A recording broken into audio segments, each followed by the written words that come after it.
Bismillahirrahmanirrahim. Assalamualaikum warahmatullahi wabarakatuh. Kami dari kelompok 4 mata kuliah Studi Al-Quran akan mempresentasikan tentang konsep dasar Al-Madaniyah. Sebelum itu, izinkan kami untuk memperkenalkan anggota kelompok kami. Yang pertama ada Widya Sari, yang kedua ada Aliansi Sri Adam, yang ketiga ada Jahratun Hasanah, yang keempat ada Paikut Rahmat. Pada submateri kami hari ini ada 3, yaitu pertama pengertian Al-Madaniyah yang akan dibawakan oleh Widya Sari, dan yang kedua ada ciri-ciri dan cara untuk mengetahui Al-Madaniyah yang akan dibawakan oleh Jahratun Hasanah.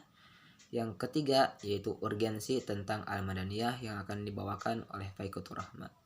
Kepadanya saya persilakan.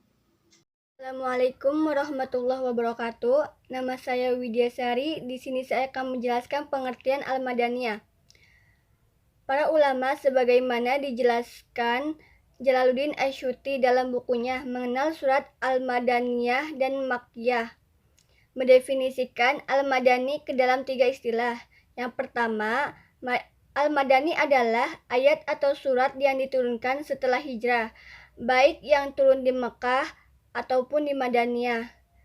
Turun pada tahun Futuh Mekah atau tahun terjadinya Haji Wada atau dalam salah satu bepergian Nabi Muhammad SAW. Yang kedua, Al-Madani adalah sesuatu yang diturunkan di Madaniyah. Yang ketiga, Al-Madani adalah sesuatu ayat atau surat yang diturunkan untuk penduduk Al-Madaniyah. Al-Qadi Abu Bakar dalam kitabnya Al-Intisor mengatakan, untuk mengetahui Al-Makki dan Al-Madaniyah dikembalikan pada hafalan sahabat dan tabi'in.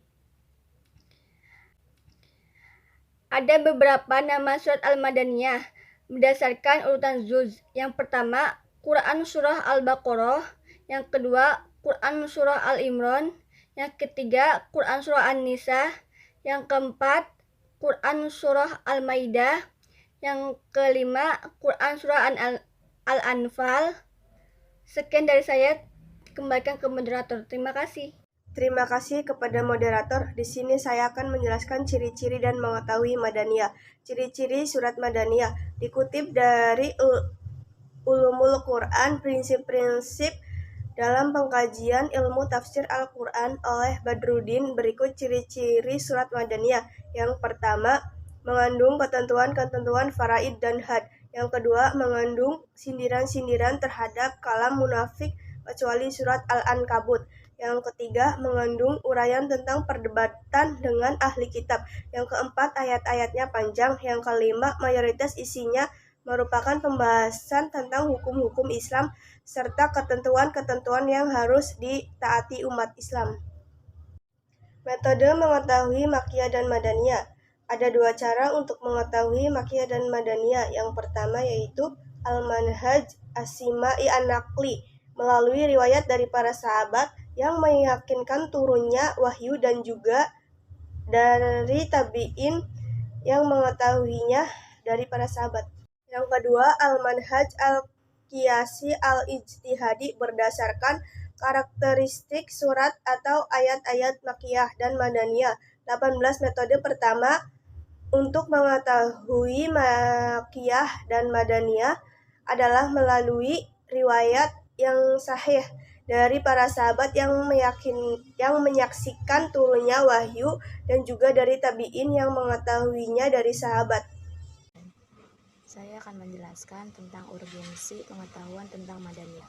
Melihat besarnya umat Islam, sejarah turunnya terhadap hal yang berhubungan dengan Al-Quran sampai hal-hal yang seluas-luasnya, dan mengetahui ayat-ayat yang mana turun sebelum hijrah dan sesudah hijrah, ayat yang turun pada waktu Nabi berada di tempat tinggalnya, dan ayat yang turun pada waktu Nabi sedang dalam berpergian, ayat yang sebelum pada malam hari dan sebelumnya. Assalamualaikum warahmatullahi wabarakatuh. Itulah presentasi yang bisa kami sampaikan. Mohon maaf atas segala kekurangan dan kesalahannya. Wabillahi taufiq wal hidayah. Wassalamualaikum warahmatullahi wabarakatuh.